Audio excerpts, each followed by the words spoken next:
What is going on? What's going on, guys? I'm your boy Mast, Nutmegs. and this is Woof's Web. We are Woof Logik. This is episode 48. This is episode International Women's Day. Shout out to all you ladies out there. I barely found out that today is International Women's Day. I wonder what makes it different with international and national. Like why specifically? Because you know how, like usually we got like National Pizza Day or National whatever bullshit day.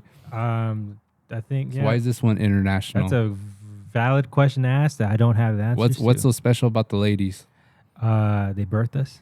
Well, I guess that's true. So if you got a coochie, shout out to y'all. This is your day. Facts. Feel free to get emotional all you want. Feel free to ask the stupid ass random questions like who's your dream girl? Feel free to do all that shit. Today's your day, but guess what? Tomorrow, once midnight comes, cut that shit out. Get the fuck out of here. Yeah, back to schedule programming. Back to making me a sandwich. No, I'm just kidding. Love you, girl. Crazy. I love you, poop. Anyway, no, yeah, shout out to all the girls, I guess. You know, we got moms out there. I got a sister. I got wait, is this girls or women's day?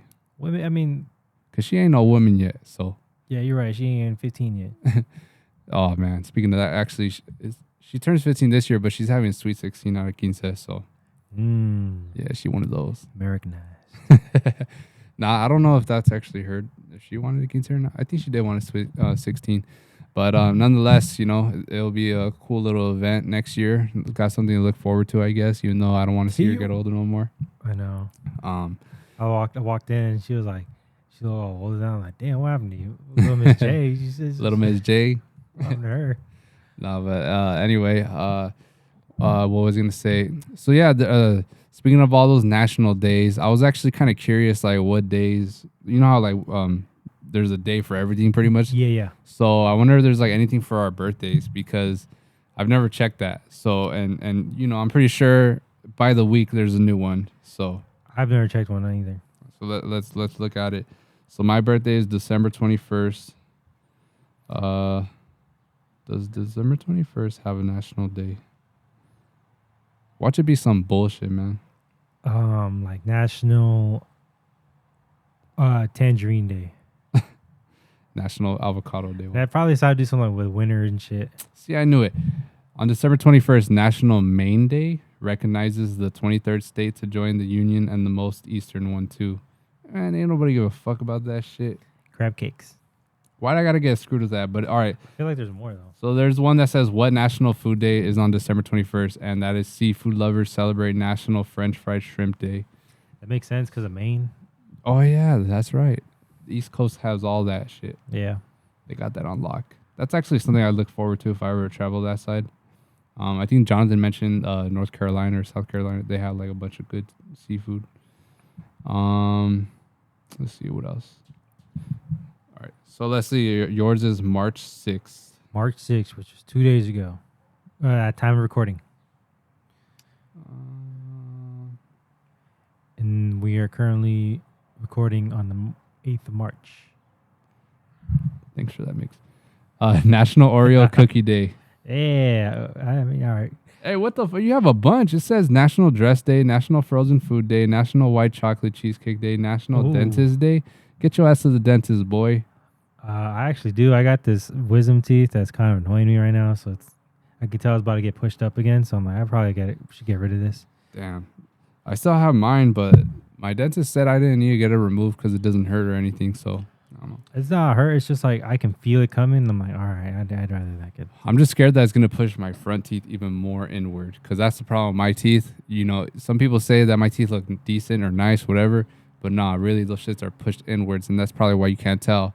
It's not like one is pushed more than the other. It's just they both go in like an inside V. Yeah. So fuck that shit, man. I need some braces. I'm gonna get veneers for sure. Ooh, that'd be hot. They actually offer like different colors, so like you could get the bright ass white. Or you get like the natural looking like off-white kind of. Let's go to Turkey. I know. Well, like, that's for the hair. Well, they do veneers. Well, of course, but I just rather go to Mexico for the veneers. Melissa said 2,500. 2,500. Yeah, 2,500 for some brand new teeth. I'm in. And the drive's not too bad, so I'm pretty sure. I wonder where it'd be the cheapest then. Nah, fuck that. I don't really want to. For the flight's gonna be more expensive than the teeth. Yeah. If you go to Turkey. Yeah. So fuck that. But for sure, that's on the list one day. You know, I ain't gonna do that Botox or like to get my wrinkles out the way, my bags or whatever. Yeah. But I think I need some teeth. I'll be all right with that. Get a grill, imagine. Damn. Like Paul Wall. Or Kirk Cousins. Oh yeah, he got the gold one. And he got the South Florida, like the South Florida gold one. He didn't even get that shit like diamond bezel. Platinum and everything. Yeah, he went straight for the South Florida boy. Yeah. So what about you? You wouldn't get no fresh teeth? Actually, you have nice teeth. I'm okay with my teeth. If anything, I would probably just and they've told me too the last time I went to the dentist that they would want to like switch out my fillings because I have a shit ton of fillings. But they said like I have like those metal ones, but now they can do like porcelain ones, and they're probably better for you. Mm-hmm. When they said like you can come and do it, and I'm like, I don't want to because I feel like that's gonna be like a whole last day of just fillings just getting removed and putting new ones in, and I'm like, I mean I'm fine. They still work fine. It is scary. The one thing about getting veneers, the scary part is that they do have to. I think they have to trim down your teeth like no matter what. Like I know they have to do that with like your fucked up teeth, like because you know some are like skinny or smaller, like so they would have to fix those. But I wonder if like if your teeth are like nice and healthy, like if they still have to cut it down or if they just put it over, because that's what they do. They put the shit over. Yeah, which I mean, I just found that shit out too. Not recently, but like maybe a year or two ago. That they literally put it over your teeth, like the teeth that you have already. They trim it down and then they put it over. I thought it was just they straight out removed your whole fucking mouth. No, because doesn't at that point you might as well just get dentures. What are dentures again? Is when you don't have any teeth, so they just have like little people like they just throw in the teeth. Oh yeah, true. Wait, don't they put like little screws? Like they screw it on like that? There's some you can screw on. I follow a bunch of dentistry accounts, so like there's like a whole process about it. What the hell are you following dentistry accounts for? It looks interesting. No, there is. I think I follow a bunch of chiropractors because I like to hear the cracking noises.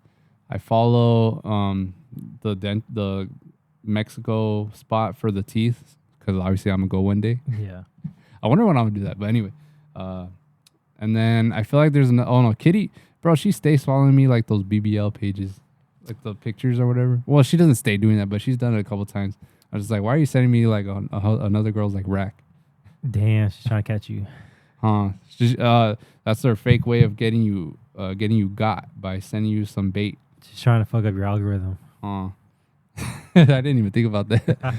No, but it's funny, bro, because the teeth page I follow, they be having some characters in there. Yeah. So when they post like the crazy like unique looking people, they mute the comments because they already know what's coming.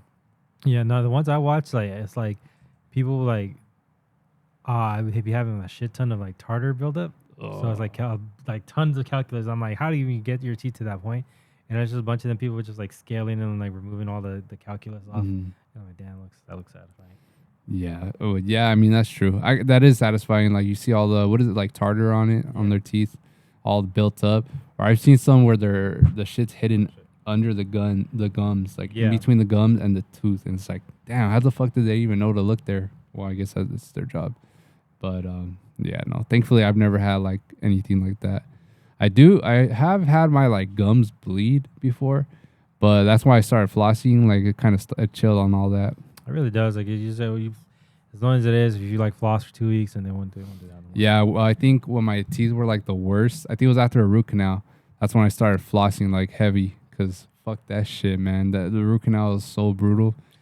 And you know what? I remember when I had mine done, and I'm like, it wasn't that bad. But then again, it was the front two teeth. And I went to a secondary visit after the fact because these motherfuckers kept trying to come in to get the caps, like the permanent caps.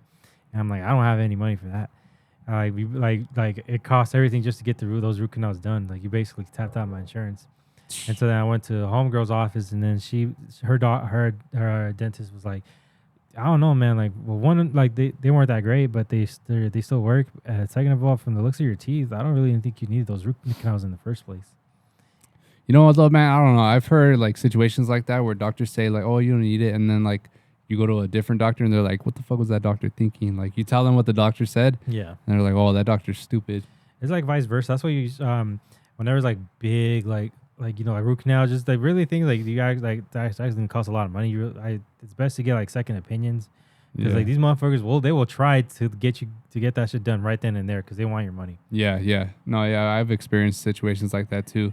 That's why fuck the doctors, fuck the dentists. I ain't going to none of that shit no more, especially with the damn situation with my insurance where I paid my stupid ass copay just to find out I still got to pay more on top of that later. I get the bill in the mail. Yeah. So screw that. I'm toughening it out. I don't even want insurance no more, but whatever, I got to do it legally. So. Let's do what I do. I just sleep everything off. I hope for the best. That was my rule of thumb for a whole week. Like if I'm still in pain for a whole week, then I'll go because I hate going in general.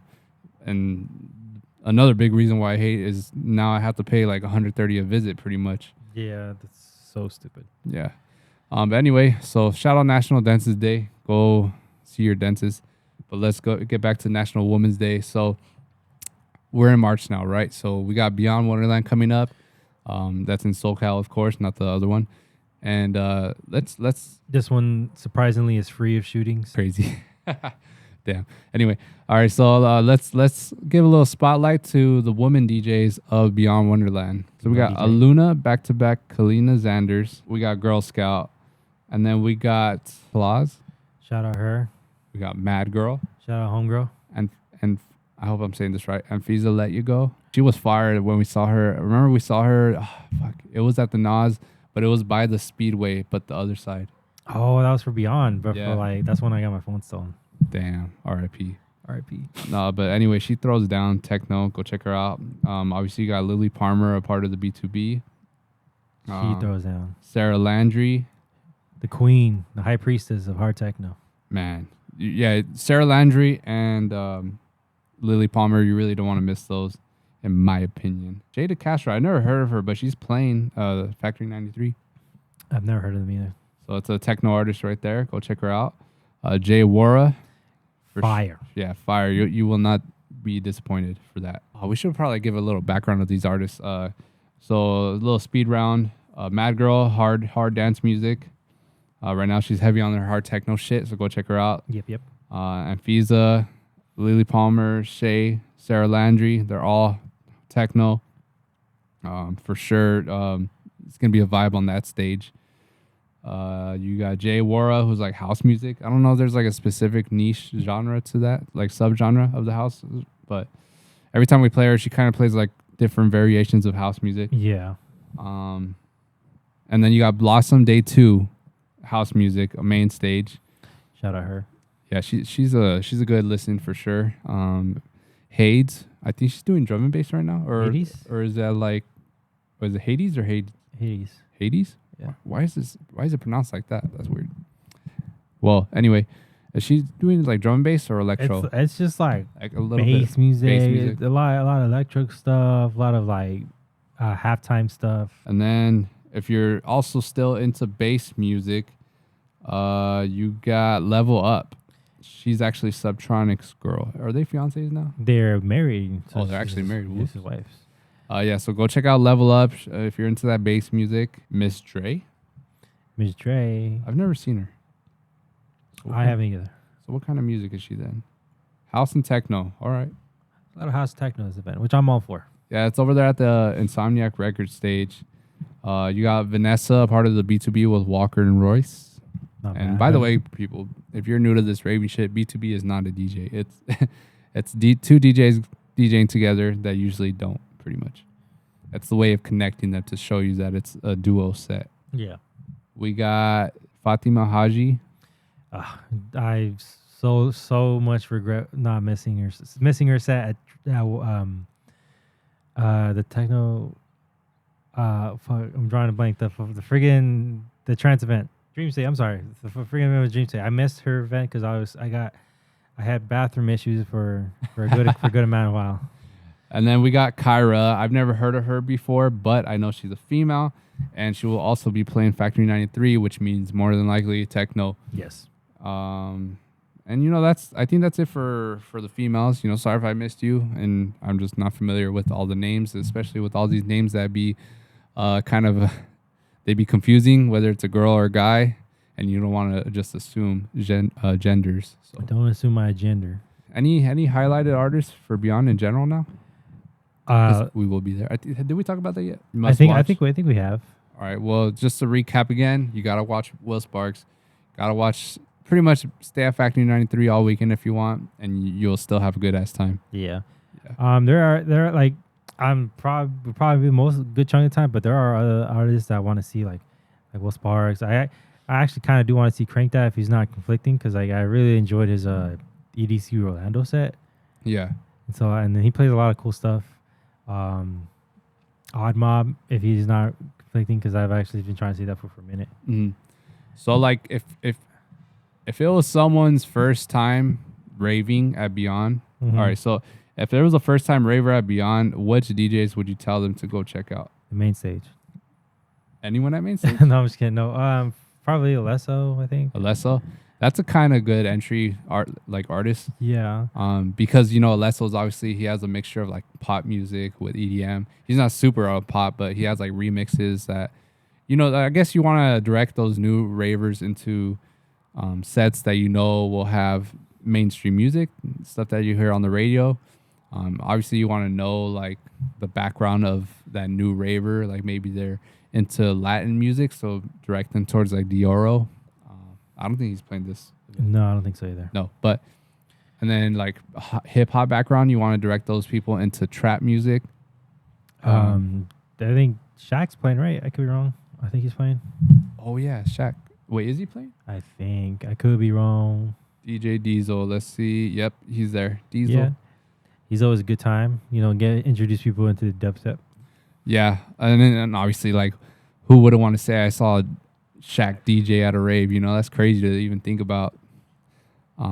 Throwing down some crazy ass dubstep. I think he's even playing some techno too right now, like hard techno.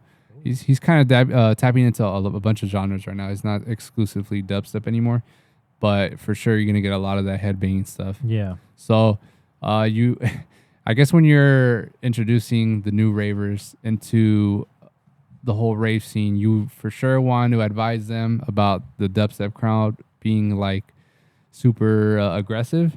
It can be. You might get bumped into a couple of times, so have some patience with those crowds. For a more chill vibe, take them to some house sets. Like for sure, I'd take someone, or I'd advise anyone new to raving to go check out Afrojack, because he's for sure like just straight up party vibes. And if you're gonna go to like a rave, obviously you're going to party, so that's a cool artist to check out. Maybe even Chainsmokers for those that may be interested in that music. It depends really on the individual's taste, whether it's like they're into pop or whether they're into like slower pace, because sometimes they play a little mesh of slower, but they also mix in with like some hard like trap music or like Chris Lorenzo, man. Ooh. I'd always recommend catching Chris Lorenzo. And then we got, because there's some artists on here that maybe there's all right. So Kitty's sister, for example, she loves sudden death, and you wouldn't think that, right off the bat. Yeah, so she loves sudden death. There's obviously those like artists that just in general, like you would not expect your friend to enjoy. But you got to remember that like it's their first time seeing that artist, and maybe they're like introduced to a whole new world. Because that's kind of what happened with, I don't remember if you were with us, but for sure it was me and Kitty. It was at EDC. We went, I think it was Malik. We went to Cosmic Metal because we're just like, we had no one really on the priority list to catch at the time. Yeah. So we went to go see K Tronada, and I do remember this. I was elsewhere. I do remember this, but I do remember this. Well, anyway, K Tronada. So it was unexpected seeing him throw down at Cosmic Metal, and it was one of those artists that we just had no plans on seeing, and we enjoyed every single minute of it. Like I love those types of sets when you're just walking maybe stage to stage, or even going to the bathroom and you just catch a vibe and you just want to stay there. Like fuck everyone else, fuck the plan, But anyway, when we saw K Tronada, he was throwing down like kind of like hip hop beats, but it was like super like bouncy, like vibey type stuff. It wasn't like slow pace or anything like that. And I love especially catching sets of artists that like I'm not familiar with their music. And then obviously when it turns out good, it's like it's even more special. Like how with Jonathan, like they lost him at the bass pod, and He ended up staying for like, I think it was like Reaper or somebody. Yeah, drum and bass. It was a drum and bass set. And that fool was having a blast. Yeah, exactly. So, what other surprise set out there do you remember? That the one that took me by surprise. I don't know. Like that's a hard question because a lot of people I see, I intentionally do try to see. Yeah. So I can't. It's really hard for me to see like where I've been like happy accidents. One thing I will say is that day trip, the first day trip from COVID. Yeah. So I had seen AC Slater like at least 5 times previously, and usually he would play sets pretty close to each other. But this one set, maybe it's because he had, stacked up on music throughout the pandemic. But man, when I seen him live, I was like, damn, I forgot how good this guy was. And I forget that he's like one of those like real talented DJs. Yeah. He's really good at the DJing craft and just song selection in general. So when I seen him, it really caught me by surprise of like how like he was just turning my head every single drop. And I was just like, fuck, man, this guy's throwing down. Like there's a couple of those sets out there where you're just like caught in the moment. You take a step back and realize like, this motherfucker's killing it, bro. It's just like, what the fuck? Who is this guy? And that's one of the for sure surprise sets, even though it was like, I plan on seeing him, Skrillex even at EDC. Can't relate. Oh, yeah, you weren't there. So when Skrillex had his recent surprise set at EDC, he was just playing like so much like plucky house music. Like his new sound pretty much right now is what he was playing back then. Not like the trap stuff. But it was playing like a lot of like dope ass house music where, it's Skrillex. So from what we're familiar with, it's like trap and dubstep. But then he got on this crazy like house wave, and it's just like, man, I love when bass music artists tap into the house scene or house genre because they don't go off the norms with your normal format of house music. They like to throw in crazy ass synths over all these house beats, and it's just always a cool creative new sound, especially when Joyride came into the scene. Like he was just like a whole new direction of genre that we never even thought of. Yeah, that's true. I mean, that's why he used to be drum and bass as well. Oh yeah, that's right. A lot of these artists, when they rebrand, it's not even necessarily with like names, it's with sound. Yeah. Who else can you think of that rebranded just sound and they popped off? Well, Luca Lush, man, he tapped into like every genre out there, and now he's pretty focused on the hard techno sound. And that guy right there is such a talented producer. He is, especially with the techno. Like I love him because he doesn't go the same thing. How I mentioned, he doesn't go the conventional route with techno. He literally like meshes the crazy bass music with techno, and that's a good way of getting someone to discover a new genre or discover their love for a new genre, because maybe they hear techno and they're thinking like, oh, like that's shit's boring. Yeah. I used to think that when we first started raving, I used to think techno was boring. I was like, okay, it's cool, but once you hear that one song, you hear them all. But really, it's not the case. It's not. It's just, we weren't open to it. And then also that techno was different then. It was a lot of slower pace, which I mean, I even like to this day, I'm all about it. But back then we were just all about like pure bangers and like in our faces, just 4 on the floor beats, dubstep parts. We were like just in our face shit. We're for sure kind of like the typical raver where you come into the scene going all in on one genre, like usually with bass music or dubstep or trap. And so we came in 2015. So to give you a better idea of what was going on at the time, it was Flosstradamus, Yellow Claw, GTA. Like they're all throwing on like trap music and stuff like that. So everyone was tapping into the trap sound. You had Carnage, Party Favor. All these guys were killing it with the trap music. Yeah. And so we came into the rave scene like that, like just, all right, this is it, man. This is fire. Not even knowing that bass house was going to take over. And then we going into the bass house wave. And that's kind of like the bridge getting back into house music. So now we started fucking with house music. And now you got the techno music. So it's this meme going where, when you're younger, you're into like the crazy aggressive stuff. and then eventually we all turn into techno heads. I mean, you know, it's a canon event. It happens to everybody. You know, it just you can't escape it. It's just what happens. Yeah, that's what happens. And if it's not techno, maybe it's drum and bass. You know, you kind of go into like those old school rave roots where it's like jungle or breakbeat, stuff like this. So it kind of happens to the best of us. I mean, I'm like a big techno and drum and bass head right now. Well, I'm happy that we can tap into every genre and still give, in my opinion, at least we give an acceptable song where it's not like, all right, this is straight up trash. You know what I mean? It's not like we tap into a different genre and it's just horse shit. At least we give something good in every genre, and you know, we can say we did it, we can say we liked it. Whatever genre we did make, we fucked with it at the time, and maybe we still do. We just, you know, we don't have enough time to tap into every genre. Otherwise, we'd have aliases for every single genre. You know? What I mean? That'd be a lot of time we don't have. Yeah, so for sure, there's artists out there. Unfortunately, they get stuck into a genre that they're not really into, because the fan base, you know, say you blow up with house music, but really you love dubstep. You know, the fan base is only gonna want your house music, so that's another tricky thing that, you know, artists deal with. Yeah, but I that's why I commend people that are really like big artists are like, no, I want to make this. Yeah. And then they take hate on it, then that's what happens. Yeah, exactly. And sometimes it's kind of like you put yourself in a corner too when you're tapping into every single genre. Yeah. I wonder how some of those artists actually like break out though, like the ones that are just accepted for it. Like, oh, I love the fact that this guy says fuck genres. You know what I mean?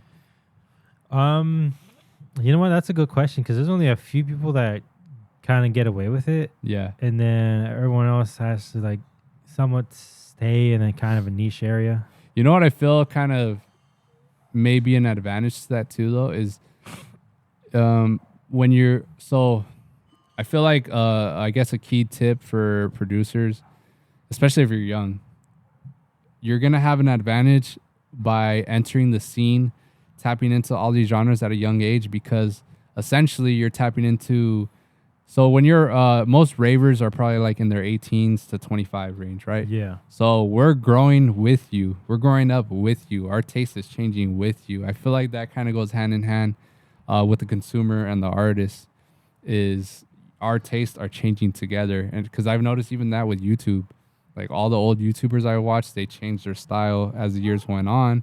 But usually the ones I fuck with that are doing that are in my age range. Yeah. And that's happened. It happens with all industries, I guess you could say then. You know, our tastes are changing together pretty much. And especially if you're good at making every single genre, like I'm gonna stick it out with you no matter what genre you go tap into. Yeah, because they everything they touch, like, you know, they can't go wrong. Yeah, exactly. And I noticed even Cascade's kind of doing that right now, changing genres. And obviously he has like a super like fan base where it's just ride or dies, you know. So they're gonna love it no matter what. You're gonna have your purists here and there where it's just like, no, I want you to stick with this. Yeah, I mean, you can't. But that's just like music in general. People want to change their stuff, man. Yeah, and selfishly, I'm guilty of that. Where Calvin Harris, come on, man, stop with the house music. Go back to the progressive house or like the big room or whatever you want to call it. Yeah, man, you were in your bag earlier. Yeah, man, that was like the golden era of where I want him to stay. But that's just selfishly, you know. He still makes dope ass house music. He's actually even tapped into like some techno, but or Euro dance. You with that one song with Ellie Goulding, or how do you pronounce her name? Eli or Ellie? You know what? I say it's Ellie, but I've heard of Eli as well. But I think Ellie is more feminine, so I think it's Ellie Goulding. Exactly. That's how I look at it too. So, but yeah, that Euro dance music or song he released with her is pretty fire. But nah, man, I think it's just a nostalgia that makes you want the artist to stick to the genre you fell in love with them with. Yeah. Kind of like who was making Moombahton back then? There's like, never mind. I don't want to single out any artists because then it's gonna kind of make us look bad, I guess. But yeah, for sure, Calvin. I miss the, because when he was popping off, it was like the times where I was like getting super heavy into EDM. Yeah, it's just like he was making timeless music, and it's just like I don't ever want that to go, pretty much. But who even knows that if he was to continue on with that genre, that I would even like it. Yeah, that's actually it's a fair point to ask yourselves, like, because like that's how I feel about like certain artists that I listen to, and I'm like, if because people are all like, oh, you change your sound, but I'm like, would you guys still love the sound if they kept doing it? Like, I'm sure you would get bored. Like that's the reason why they're switching, because they got bored of that sound. Yeah. Well, I'm sure at the time you're not bored, but if they kept doing it, like you know, sometimes they even run out of ideas for that genre, and that's why Yeah. they go into other genres. I know we've done that, you know, where yeah, especially when we're doing like dubstep, you know, I feel like we kind of caught we ran into a wall. We're just like, all right, we're just running out of shit now. yeah. I mean, that's why I really commend dubstep artists, because like the real people that are good at it is because they like really like it, because it's like one of those genres where like it's really technical, and like you really like have to enjoy like making weird dance. And don't get me wrong, I love to as well, but I remember that period of time, I was those every song we were making that was dubstep burned me out really easily, just because like I was nitpicking every single little idea, and then I'm like at that point I was like, you know what, I'll just leave it to the professionals. Like, they're gonna make way better stuff than we're ever gonna make, so I'll just leave it to them, and I'll just appreciate it from afar. Yeah, and that's kind of how I feel about our DJ sets. That's the reason why we don't stick to one genre. It's just like we literally take you on an adventure of genres, and we like to kind of like build the set into where it makes sense, because I really don't enjoy sets when they're, you know, shifting energies way too rapidly. It's just like high energy, low. Like you could tell that the DJ is just kind of like freestyling, but just some DJs just can't execute it well. No. You know, you got to learn how to read the crowd, and you kind of catch that. You know, some of these artists out here, they're producers first, so maybe they're not really like too good at the whole DJing art. But because it is an art within itself, it's not just pressing play. It's literally trying to figure out the crowd and like building the story or building the vibe with them. And that's why, you know, openers are very openers are critiqued heavily in the EDM world, because you got to set a vibe. Yeah, to build into the headliner. That's a particular topic I always find annoying, because it's a he said she said kind of topic, because like some people are big on the side, like, you know how you're saying, like build the vibe, you know, like let, you know, just get the vibe going, don't do too crazy, let the headliner do all that stuff. Yeah. Or and other people are like, nah man, you got booked on the show, go all out, ball out. Yeah. So usually the ones that don't mind it are the ones that curate the lineup, because they know exactly who you are and they know exactly why they put you in that time slot. Yeah. Whereas some of these promoters, they don't really know the artists they're booking, so they just like think like, oh, this is a small artist, so they're not going to be playing like heavily aggressive music. But little do they know that artist is all about that. Yeah. So that's something like I don't know if it's as a big problem, as much of a problem nowadays, but for sure back then it was a problem where, you know, these event coordinators or promoters, talent buyers, they're booking artists and putting them at the wrong time slot. It's just like, yeah, they're not A-lister, but, you know, you got to put them at the right time. And Yeah. I guess that's up to the A-lister to build in. I mean, that's up to the up-and-comer to build into a A-lister or grow into a A-lister. That way you get the time slot you deserve and the time slot that calls for your music, your style of music. But, you know, I do respect those artists that don't mind, the headliners at least, that don't mind an artist, you know, going off in the beginning. Friggin' Fred again, when he played out here at the Shrine, he one of the nights he did some kind of contest where it was like, whoever, like, first person I see with the USB, they're basically, I'm switching spots with them, so they're basically headlining and I'm open for them. For real? Yeah, one of the nights he did that, and it was like a girl did it, and so she basically like played, she played in his time slot, and he opened up for her. Damn, that's wild. That's dope though. See, you gotta respect artists that are like that don't have an ego, that don't mind sharing that time, sharing the spotlight, because, you know, there's plenty of shows. We got shows all year round. There's plenty of opportunities, plenty of, you know, you could change people's lives just by doing that. Yeah. So that's for sure something I hope we get to do in the future, which of course, when we get the opportunities, we will. So back to the opener topic though, if you guys ever go to like shows and maybe the opener's pretty weak or whatever, like don't assume that it's their fault or that they're whack DJs. Sometimes they're pressured into playing like a style or genre that they're not familiar with. Yeah, I know us a couple times where like they've told us like kind of chill out. Yeah. Well, they never told. Wait, did they tell us? Not chill out, but like it was kind of like a thing where like play our music, but don't go too crazy. I feel like there's for sure when we're first in jumping into the EDM world or DJing all these bigger clubs. I think for sure that underground the underground show, I think we're the first or second set, maybe even opener. I think that we're playing like crazy, like 160 BPM stuff. Like back then when like Gamma was popping off. Yeah, like we for sure were heavily influenced by him, Darren Styles, and just playing like harder style of music. And it was cool for like maybe 10 minutes, 15 minutes, and then people were just like getting tired. Yeah. Or like, you could tell the energy kind of dips down. And I was like, wait, these guys aren't supposed to be low energy when the music is high energy. So that's for sure was a reality check for me.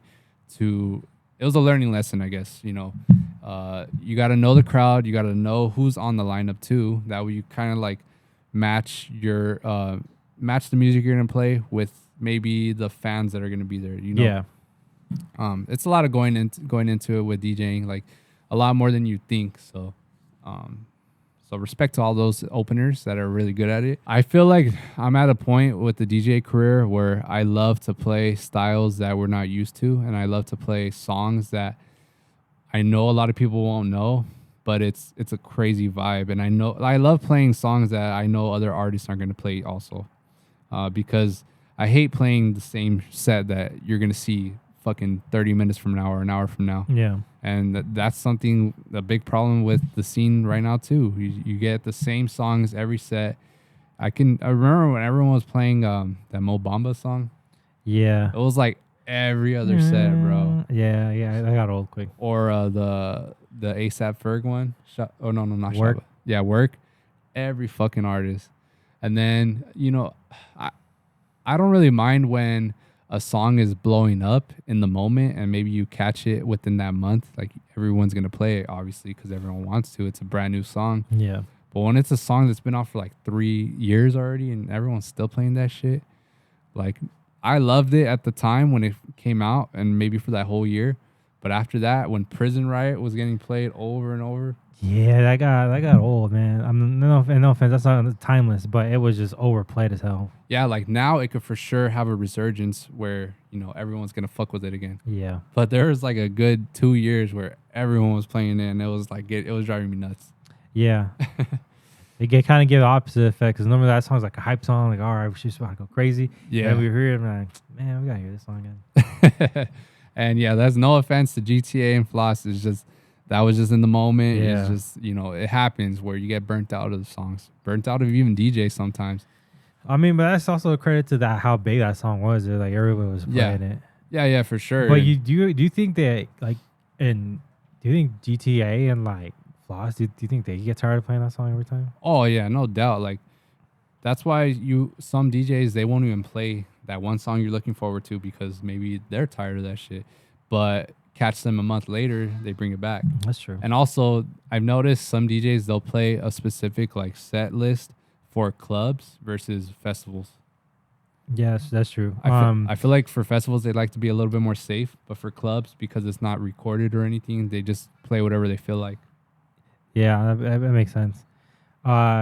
Example, when we saw kind of that, but opposite with Lily Palmer, we saw her at Academy, and her set was cool. It wasn't like anything special though. You could tell she was holding back though. Yeah, but we didn't know. And then we saw her Tomorrowland set. I'm like, girl, you could have gone even harder. And we saw her at was it Beyond? No, as Escape. We saw her Escape. We saw her at Escape, and man, she was the best set of the whole weekend. Yeah, I was like, damn, what was this at Academy? She was holding back. Yeah, that's all I'm saying, man. You just gotta you gotta give artists second chances. You gotta give them maybe even 3 chances. Because if you know that they've shown you that they can fucking go off once, don't count them out. It could come back, but... Well, there's a specific artist in my head that we've given him many chances after that first time. And it's just like, damn, we're like, why did it sound different that one time? Like you were saying, there's artists that we gave them multiple chances because of their first set.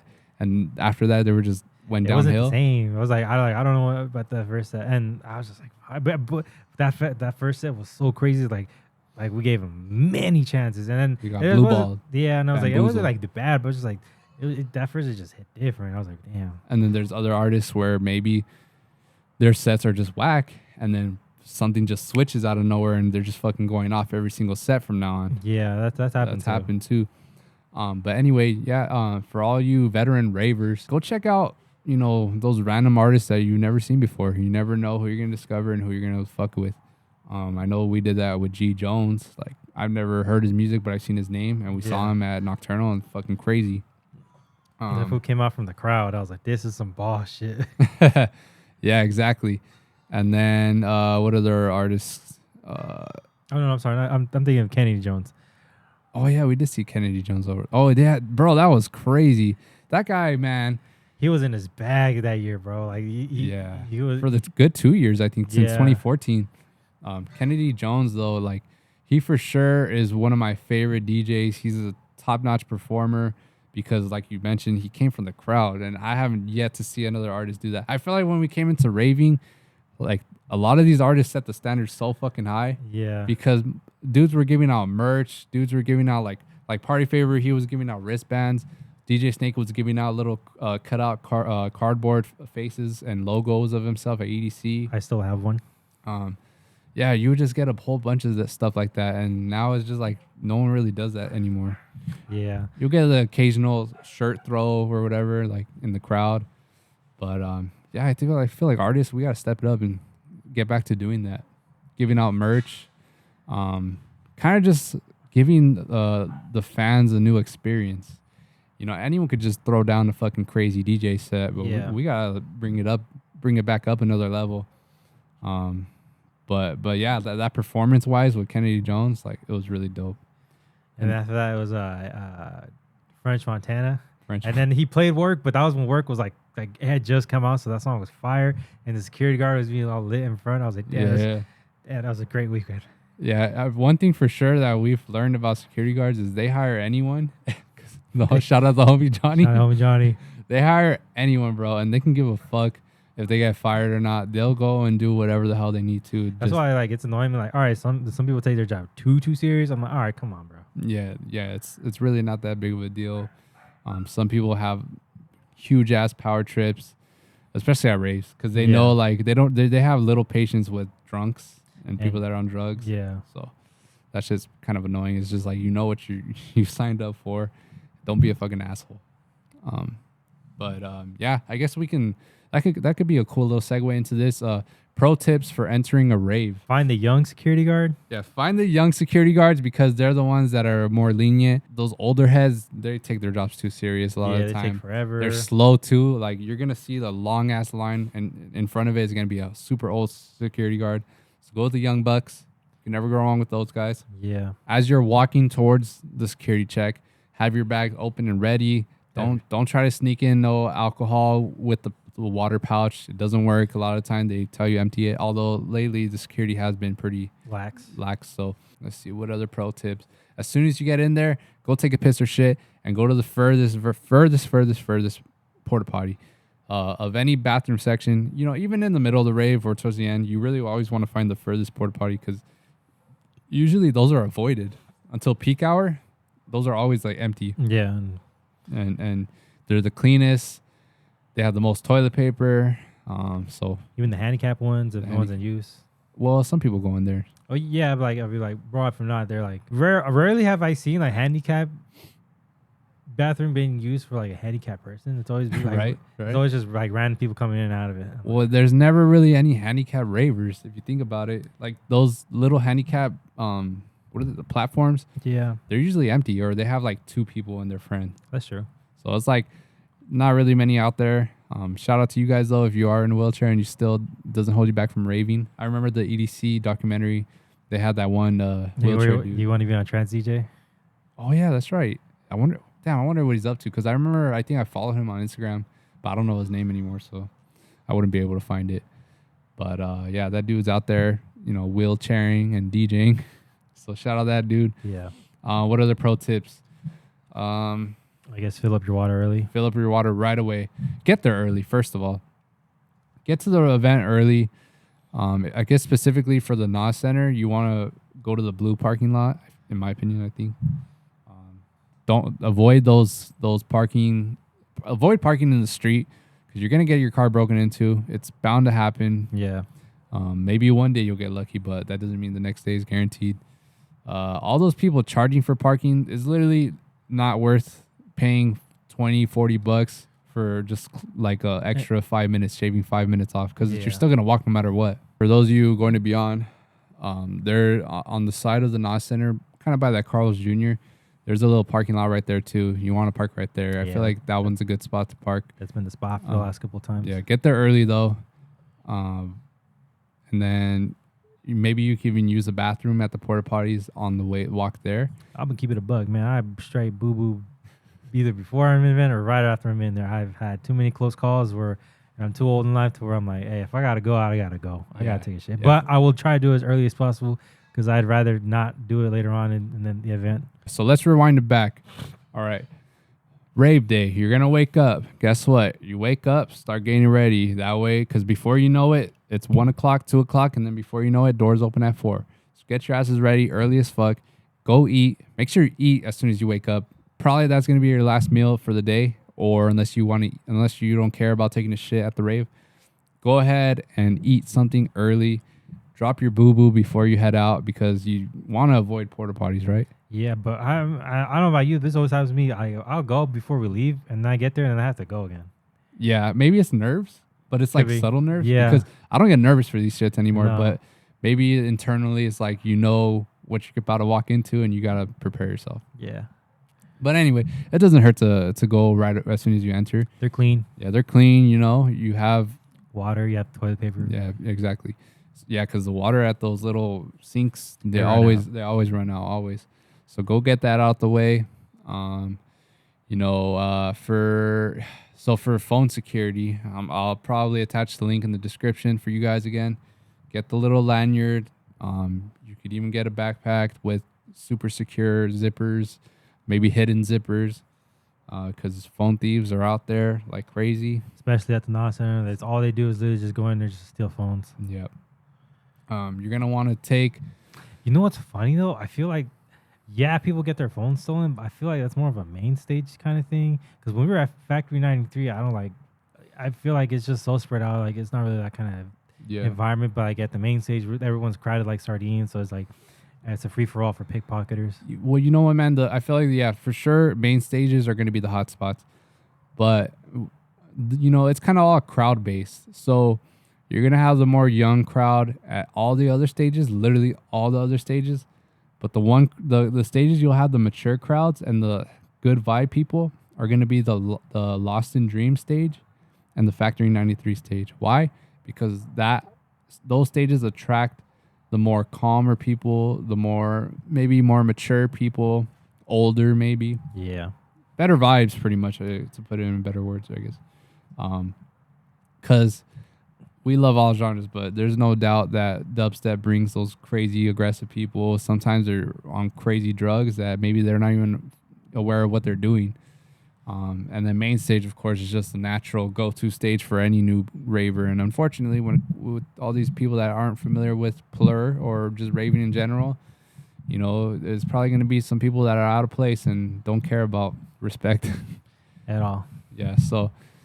but anyway, yeah, so get your security. You guys want to be extra safe going into these raves. Use the bathroom. We already marked that down. Text your friends. Like, hurry the fuck up and get here on time. You know. Yeah. Also, don't let them hold you back from having a good experience. If they want to go somewhere or they're taking forever, I'm like, hey, we'll just meet you over there. Yeah, exactly. Meet up spots. Because that is for sure a big regret of you know, all these raves, just like, you know, before you know it, you're about to hit 30 and you just wasted all these raves waiting on people. Yeah, man. I'm like, I'm gonna keep it a buck.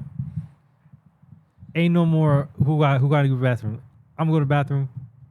If y'all want to come, be cool. If not, I ain't worried about wait for y'all. Facts. Yeah, I think that's the plan for me. Is I'm gonna just announce it. I'm going to the bathroom, so you guys know where I'm going. if you gotta go, let's go. But don't fucking have me here waiting. And yeah, pretty much get out the way, whatever.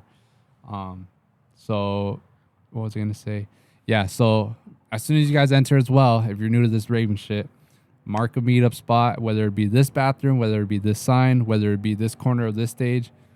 Again, if you want to get to the front of the crowd, always ride along the left or right side. Usually you want to go to the side that is maybe pressed against the wall, because everyone's first reaction or first instinct is to just jump straight into the crowd. Yeah. And usually what that leaves you with is the opposite side being empty, or maybe they filled with people that don't really care about, you know, being up in center.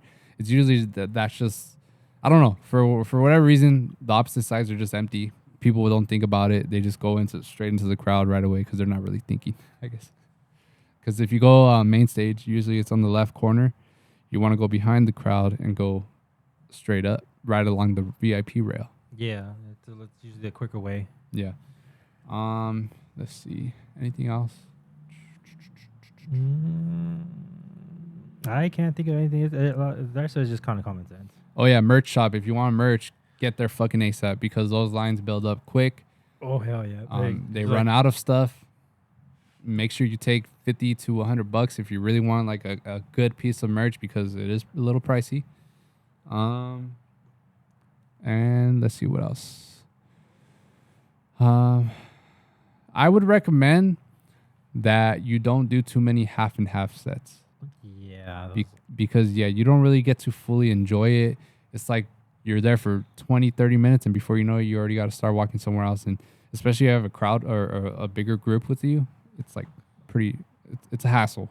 It is. So just try your best to make that sacrifice, no matter how hard it is, and just do one full set. Maybe you could do 45 minutes and dip from there. But outside of that, I'd recommend staying the whole set. Let's see what else. What other? Get familiar with the medical tents. Learn where they're at. I guess they provide, what is that one Narcan thing? Is Narcan? Yeah, Narcan or Narcan, something like that. Yeah, they provide that now in case, you know, you want to have it on you in case maybe you or your friends are doing drugs. It could help keep you from overdosing. Or you see someone else overdosing. Yeah, boom, right there. Because, you know, there's like, you know, people are like, if there's one thing I could say about time, that they're really quick about when someone needs medical attention, but, you know, sometimes people still need to like get into the crowds, and if you're right there, just pop it right there. I don't even know what it really is, bro. It's kind of like a nasal spray, so you literally just go. It's cool.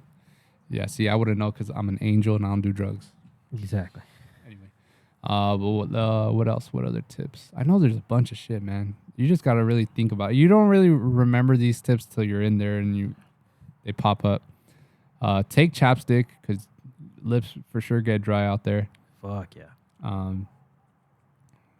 Take hologram glasses or kaleidoscope glasses. Those are always cool. Bring a sweater. Bring a sweater because, you know, Beyond does get chilly at night. Yeah.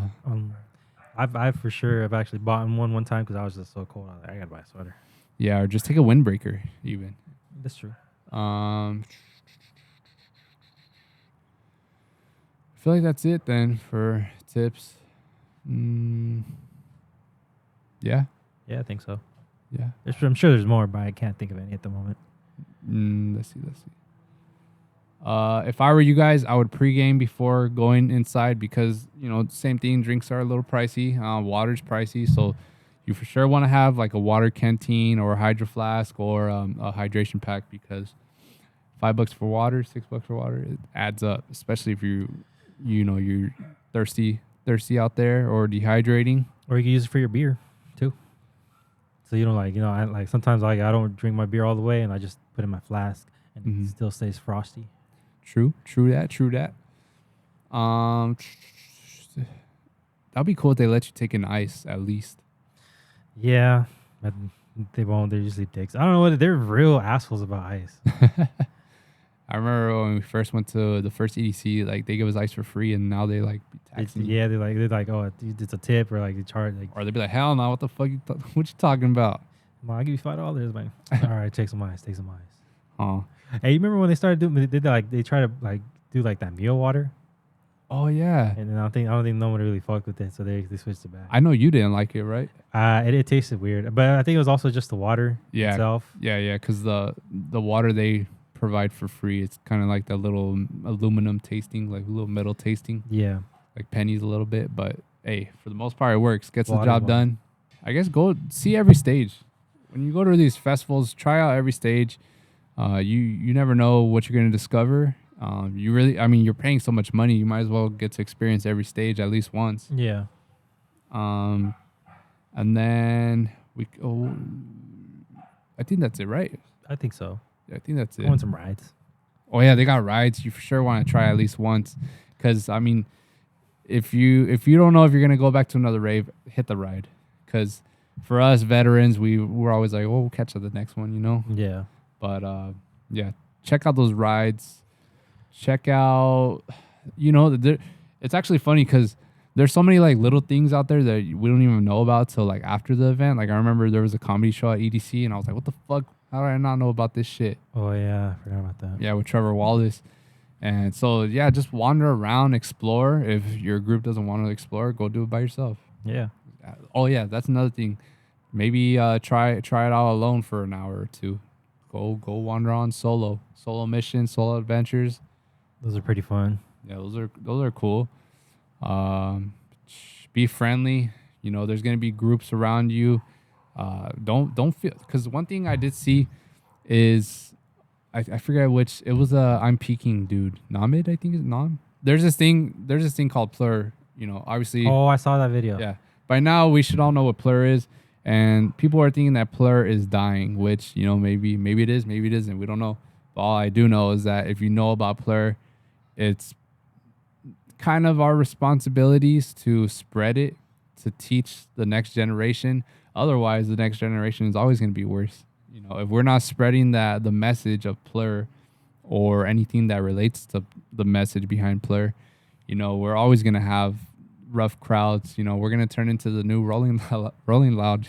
Oh God! If that ever happens at events, I would never go. I think that's when I'd hang it up. Yeah, bro, because it is a big turnoff when you think that it was all bad vibes, but really it was just your experience.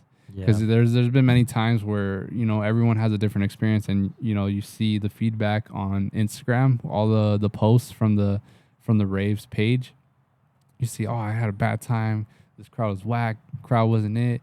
And then you have like that one in every like 10 that says, I don't know what you guys are talking about. Like I had the best time ever. Yeah. So it just goes to show it's what you make of it, and it's everyone that goes responsibility to just treat everyone with respect, and I guess take that initiative to gift other ravers something, because that was something that I always was just like surprised about when we first started raving.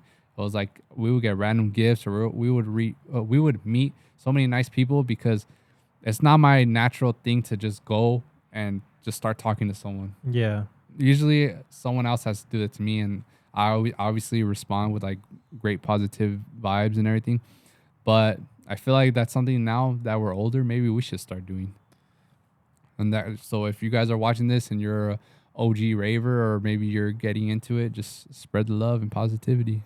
Yeah, man. Like conversate with the guy. You're like, damn, that's fire dropping. You look at him like, this is crazy, huh? Like, yeah. I'm like, what's your name, bro? Like, what's your name? And then boom, right there. Friend. Or compliment their fit, compliment anything, That's what I do. I fucking love giving compliments at raves. I give them to girls, guys, anybody. Like if I think someone looks cool, or their hair looks pretty, or their shoes are fire, or they got a dope. Like amount of times, like people, like I be telling dudes, like, bro, you're fit. You're fucking killing it. Like, and I'm like, thanks, man. And because I know when I get compliments, I feel a little good inside. So I try to give that to everybody. Yeah, no doubt, man. I mean, that's something I struggle with doing though, but I always want to do it. But sometimes it only comes out of me when I'm like drunk or something, because I'm more loose. No, fair. That I am more loose, but I do say it anyways, regardless, just because I think it's cool. Yeah, because I'm always just in that. When I'm in the event, I'm in a happy mood. Facts. And that's what we all got to remember. We have this privilege to be at this rave. we're lucky to be here. So many people want to be there, but maybe they're too young or can't afford it. Yeah. And so let's make the best of it. Let's make the most of it. So for all you guys going out there, I mean, I know we're still a couple weeks away, but just have fun, be prepared, do your research on what to take, what not to take. Listen to all our tips that we just gave you. Yes. I know there's more out there, but we're just not remembering them right now. Maybe we'll post Instagram or TikToks of it. But anyway, so enjoy yourselves, have fun. Right now, we do have to start getting ready for my boy's little brewery visit. We'll close this one out. We'll see y'all next week. Thanks y'all for watching. Make sure you like, comment, share, subscribe. Yep. All the goods. If you're listening to us on Spotify or Apple Podcasts, go ahead and leave us a 5-star review. We'll see y'all next week. Peace.